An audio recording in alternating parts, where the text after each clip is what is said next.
Venga, pues hoy nos metemos en un tema que a primera vista parece ciencia ficción, ¿no? Totalmente. Pero que ya está aquí. Hablamos de la realidad virtual y de cómo se puede usar para formar a los profesionales del turismo. Justo. Y tenemos una fuente genial para analizarlo. Un ensayo académico de Meriory Ramos, de la Universidad Nacional de San Antonio Abad del Cusco. Publicado en el Journal de Estudios Críticos del Turismo, además. Exacto. Y lo que me parece más interesante del texto es que no se dedica solo a alabar la tecnología. Es un análisis muy crítico. O sea que vamos a desgranar sus argumentos a fondo. Esa es la idea. Ver el potencial, que es enorme, pero también poner sobre la mesa los riesgos y las limitaciones que muchas veces se ignoran. Pues vamos a ello. La verdad es que, de entrada, la idea suena potente. Muchísimo. La carrera de turismo siempre ha tenido un reto enorme. Necesita muchísima experiencia práctica. Mucho contacto con la realidad. Claro. Pero, a ver, no puedes llevar a 30 estudiantes a practicar cada día un hotel de 5 estrellas o un yacimiento arqueológico. Es inviable. Ahí está la clave. Y es justo ahí donde el ensayo de Ramos conecta con una idea fundamental de la pedagogía. La de David Kolb, ¿verdad? Esa es. Su concepto de aprendizaje experiencial, que formuló ya en el 84. Que, en resumen, viene a decir que aprendemos haciendo. Exacto. No aprendemos de verdad solo por leer un libro o ver un vídeo. Aprendemos al vivir una experiencia, al reflexionar sobre ella y luego aplicar lo que hemos aprendido. Hombre, claro. En un campo como el turismo, lo puramente teórico se queda muy cojo. Es que es la diferencia abismal entre leerte un manual sobre cómo gestionar un grupo en el Machu Picchu y, bueno, estar allí. Aunque sea en un entorno virtual. Precisamente, sentir esa presión de tener que responder preguntas mientras te aseguras de que el grupo no se disperse. Y según el ensayo, la realidad virtual viene a llenar justo ese hueco. Sí, permite simular esos escenarios de una forma increíblemente inmersiva. Y no solo una intuición, ¿eh? El texto cita un estudio muy revelador de Wang y su equipo, de 2013. ¿Y qué dice ese estudio? ¿Qué beneficios concretos identifica? Más allá de que a los estudiantes les parezca más divertido, que eso, bueno, eso se da por hecho. Pues fíjate, el estudio de Wang va mucho más allá. Obviamente confirma que aumenta la motivación, el compromiso, ¿Lógico? pero lo más importante es que mejora la eficiencia del aprendizaje. Y aquí viene lo fascinante, la idea del espacio seguro para la práctica. Ah, eso es muy interesante. Crea un campo de entrenamiento sin riesgos. Como un simulador de vuelo, pero para guías turísticos. Esa analogía es perfecta. Imagina un estudiante novato en el Museo del Prado. En la simulación se pone nervioso y dice que las meninas es de Goya. Varia fallo. Pues en el mundo virtual, los avatares de los turistas le corrigen y ya está. Pasa un poco de vergüenza virtual, aprende la lección para siempre. Pero sin haber confundido a un turista real de Nebraska que luego lo pone en TripAdvisor. Exacto. Puede equivocarse, gestionar mal una pregunta difícil, enfrentarse a un cliente virtual enfadado y no pasa absolutamente nada. Es un ensayo-error constante. El ensayo menciona un software concreto, creo recordar, Wander en MetaQuest. Sí, y es un buen ejemplo de cómo va esto. No es solo un vídeo en 360 grados. No. En plataformas como Wander, los estudiantes, a través de sus avatares, pueden interactuar entre ellos, guiar a otros compañeros, practicar idiomas. Es llevar el clásico role-playing de clase a otra dimensión. Una dimensión mucho más creíble y supongo más efectiva. Y además abre la puerta a una formación mucho más personalizada. A que cada uno vaya a su ritmo, ¿no? Totalmente. Si a alguien le cuesta horrores hablar en público, puede repetir una simulación 20 veces si hace falta, hasta que se sienta seguro. O un futuro recepcionista puede recorrer el hotel virtualmente hasta sabérselo de memoria. Justo. La tecnología se adapta a la persona, y no al revés. La verdad es que, escuchado así, parece la herramienta definitiva. Me imagino a todas las universidades queriendo una. Pero no es oro todo lo que reluce. Exacto. Supongo que el ensayo de Meriory Ramos le pone algún pero a esta maravilla. Desde luego. Y aquí es donde el análisis se pone realmente bueno, porque se aleja del efecto wow y se mete en los problemas de verdad. A ver. El texto se apoya mucho en una revisión de dos investigadores, Rebenich y Owen, de 2016, para hablar de los efectos físicos negativos. Y no es ninguna tontería. Hablamos del famoso mareo. Exacto. El término técnico es cyber sickness. Cinetosis digital. Eso es. Es esa sensación de náusea, de mareo, que aparece porque tus ojos ven movimiento. Estás caminando por una recreación de Roma, pero tu oído interno le dice a tu cerebro que estás quieto en una silla. Y el cerebro se hace un lío. Un lío tremendo. No le pasa a todo el mundo, pero a quien le pasa, la experiencia de aprendizaje se va al traste. Hablamos de fatiga visual, dolores de cabeza, desorientación. Claro. O sea, si a los 20 minutos de empezar la clase virtual un estudiante se encuentra fatal, el objetivo pedagógico se ha perdido por completo. Por completo. Y por eso Ramos insiste en que esto obliga a diseñar sesiones cortas, bien dosificadas. No se trata de tener a los alumnos 4 horas con las gafas puestas. Para nada. Además, se menciona otro riesgo, la sobrecarga cognitiva. Si el entorno es demasiado detallado, con demasiados estímulos, el cerebro se satura y en lugar de aprender, el estudiante acaba agotado. Y distraído, entiendo. Y más allá de lo físico, imagino que también hay barreras más terrenales. El dinero. Por supuesto. El coste es una barrera, especialmente para instituciones con menos recursos. Y no es solo comprar las gafas. ¿Es el software, el mantenimiento? El software, las licencias, los ordenadores potentes para que todo vaya fluido.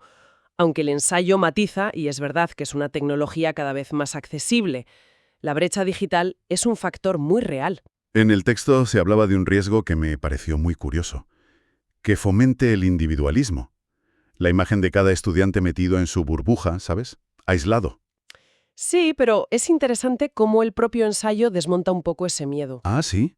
Ramos argumenta que el riesgo de aislamiento no es de la tecnología en sí, sino de cómo se usa, del enfoque pedagógico. A ver, explícame eso. Pues que no es lo mismo usar una experiencia individual, que es casi como ver una película tú solo, que usar plataformas colaborativas. ¿Y cómo funcionaría eso? Pues imagina un software donde las avatares de varios estudiantes están en el mismo espacio virtual. Se les plantea un reto en equipo. Estáis en un hotel. Hay un problema de overbooking. Coordinaros para solucionarlo. Ah, claro. Ahí no solo no hay aislamiento, sino que estás desarrollando trabajo en equipo, comunicación, resolución de problemas, todo en tiempo real. Entiendo. O sea que los frenos más reales son los físicos y los económicos. Son los más evidentes, sí, pero el ensayo de Ramos apunta a uno más profundo y, en mi opinión, más importante todavía. ¿Cuál? Citando su propia ponencia de 2025 para un programa de la UNAM, insiste en que el mayor riesgo es usar la tecnología sin un propósito pedagógico claro. Caer en la tentación de usarla porque es moderna y mola. Justo, usarla sin que esté integrada en una estrategia de aprendizaje. Si haces eso, corres el riesgo de que sea solo un juguete caro que genera distracción en lugar de conocimiento. Ostras, eso me lleva a un punto que creo que es crucial y que a menudo se nos olvida. El papel del profesor. Es que ese es el núcleo de todo, el factor humano. Esto no va de enchufar un aparato y ya está. Para nada. El ensayo es tajante en esto.